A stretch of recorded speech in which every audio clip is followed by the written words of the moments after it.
What's going on, Port fans? Welcome back to another video on my channel, and today we're going to be previewing the AFL draft for 2020 happening this Wednesday night at 6:30 p.m. Going to be a big draft for the club with two key players we've got our eyes on. Both, one is obviously a father-son pick and the other being a NGA Academy player. It's going to be a big night. Hopefully everything plays out into our hands, and we've got a few other options as well to look through. So let's, without further ado, get straight into this AFL draft preview. Here it is, another year happening for the draft, and after such a lengthy season that was this 2020 year for the AFL, we've finally got to the night that we all look forward to, and that is the AFL draft, seeing which young kids are going to come into our clubs for the future and hopefully make their names well known for the next 10 plus years at our footy club. But we know that some do work out and some don't, but that is the risk you've got to take. And for Port Adelaide, it is a pretty simple draft in terms of the targets that we're after. I'll mention the names right now: Lockie Jones and Taj Schofield. One is a NGA Academy player, being Lockie Jones, and the other, Taj Schofield, father-son pick of Jared Schofield. It's going to be, well, it's not straightforward for Port. There is a little bit of risk involved with getting both of them. Both have to be matching bids, I think, unless Port Adelaide are lucky enough to get Lockie Jones a bit later with their matching bid, and then Taj Schofield will just fall straight into Port Adelaide's hands. Dealing with the picks of 35, 47, 57, 59, 73 and 94, there's not a lot to play with. They'd be very much hoping that Jones doesn't go inside the top 10, which means they'll have to use up more picks and more points, which does create a little bit of doubt that Taj Schofield will in fact come to the club, which means we'll have to look at some other targets. And I think a few seasoned veterans that are on the list, well, nominated for the draft and for the rookie draft, might be a safer bet for Port Adelaide if that does indeed happen. But Lockie Jones, he is a very talented young man. Plays a halfback for the Eagles and won Mark of the Year, which is absolutely one of the best marks you'll see in league footy. So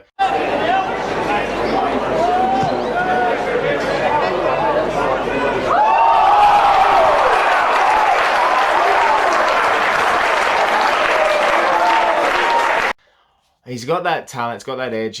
He's just dominated throughout the season in the SANFL, and I think one of the main things that I've noticed about him is his build.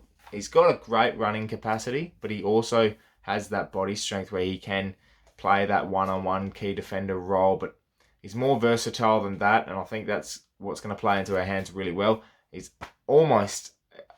our backline is pretty secure, but he's almost a round one starter with how good he can be. So if we do indeed pick him up, that's no doubt going to create plenty of havoc for the selection panel when it does come to that stage. But I think he is one of the better prospects we've seen, and we've heard Chris Davies come out and say that this draft is going to set us up again for the future, with obviously the picks we've had in the last couple of years. You know, the Connor Rosie, the Mitch Georgiadis, Dersma, Butters, Bergman, Jackson Mead is another, Dylan Williams. So they're players of the future, and Lockie Jones will mix into that. So there's 8, 9, 10 players that we're going to have at the end of this draft, where not only you're mixing that experience of the likes of Boat, Gray, you're going to have those younger group of guys coming through. And I think the period of 2014, 15, 16, and even 17...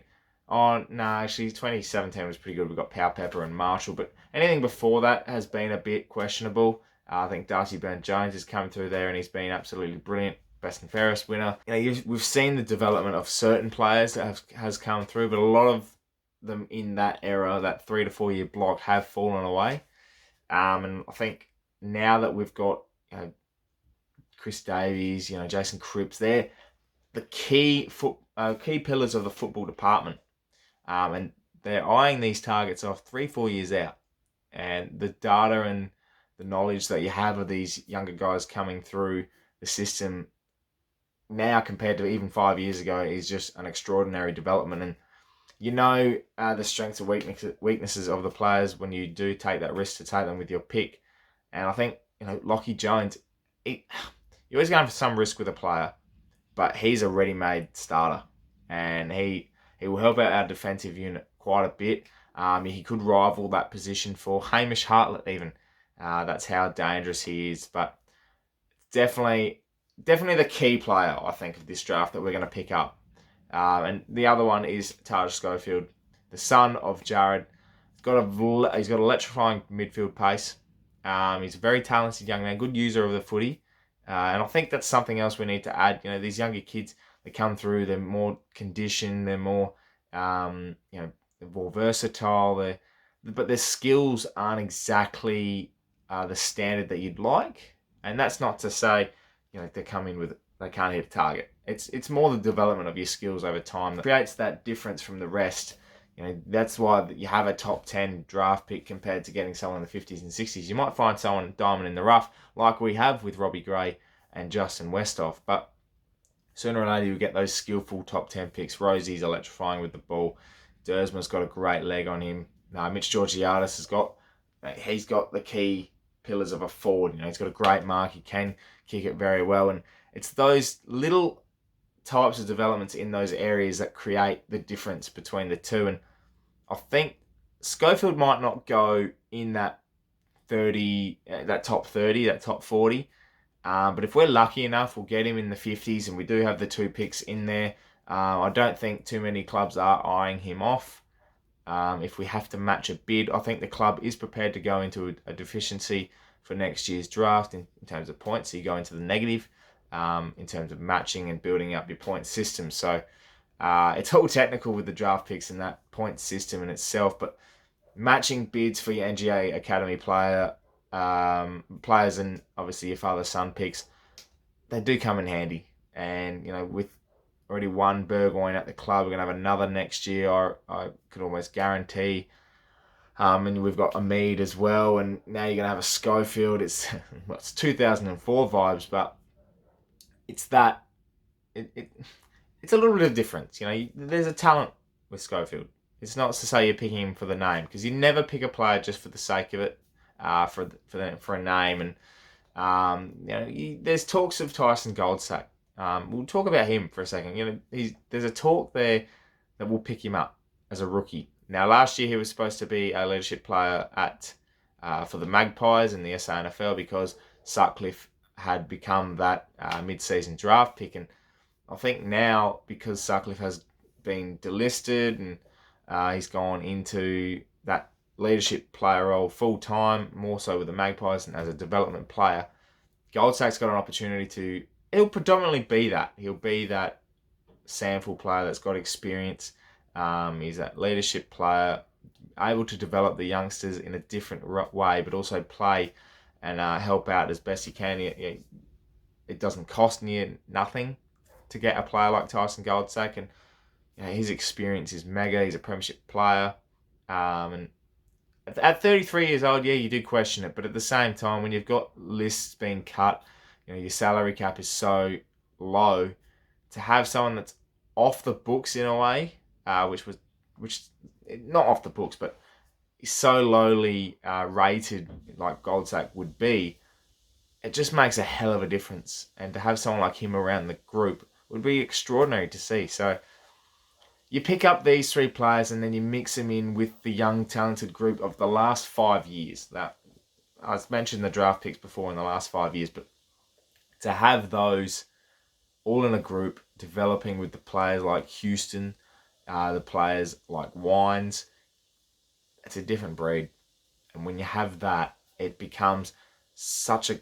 They become so... As I have already, there's such a connection there, but younger guys developing with younger guys and you have a couple of experienced players around makes a hell of a difference. And that's why Chris Davies and Jason Cripps and the whole football department will be targeting these players. And I think Lockie Jones is the one from out of all the picks, I think could be anything.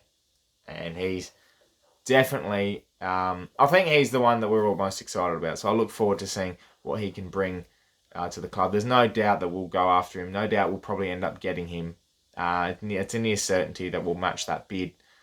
It'll just be a matter of how it plays out on the night, and hopefully it works out in a sense that he does go after the top 10 picks, match that bid. Tyson Schofield falls down to one of the later picks, and we're able to pick him up. And then I'd say in the rookie draft we'd only end up coming out with maybe Goldsack.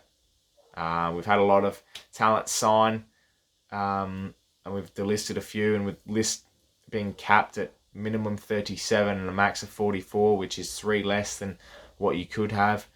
37 players is probably what you're going to end up going with, just to really reel in that salary cap and keep it under, so you can afford to lift your contracts on your star players. So it's going to be one to watch that for sure. But that has been my AFL draft preview for Port Adelaide. Another one is in the books. It's going to be exciting. I'm very much looking forward to it. Looking forward to seeing what these young guys. If there's any surprises as well along the way, I know you always keep your backups in place, and I'll be very interested to see if we do have to use those backups or what plans we have. So we'll find out Wednesday night. Live trading of the picks is still happening, so anything can happen. Thank you very much for watching this draft preview. Let me know in the comments below what you're thinking about Wednesday night. My name is Anthony. Make sure you subscribe to the channel if you're new for plenty more Port Adelaide and AFL content. And as always, count the pair.